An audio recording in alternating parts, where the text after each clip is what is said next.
Muling yumanig ang primetime television nang biglaang i-anunsyo ang pagpasok ng bagong kapamilya action series na Blood vs. Duty sa 8 p.m. simula April 6. Isang hakbang na hindi inaasahan ng marami. Sa isang iglap, nagbago ang landscape ng gabi at kasabay nito ay ang pagkagulat ng libu-libong manonood, lalo na ang solid fans ng tambalang Kim Pao. Dahil sa biglaang reshuffle, ang inaabangang serye ni Kim Chiu at Paolo Avellino na The Alibay ay itinulak sa mas huling oras na 8:45 p.m. Isang desisyong tila sumubok sa loyalty ng kanilang fans. Ngunit imbis na umurong, mas lalong tumibay ang suporta. Sa kabila ng pagbabago, nananatiling matatag ang ratings ng serye.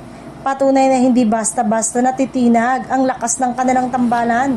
Hindi ito simpleng schedule change. Isa itong matinding galaw sa laro ng primetime dominance.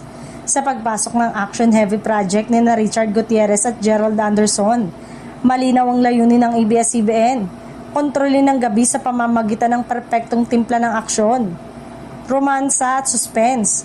Ngunit hindi napigilan ang pagsabog ng reaction online. Umani ng matinding diskusyon ng pagbabago. May mga natuwa, may nag-alala at may direktang kumwestiyon sa epekto nito sa The Alibay.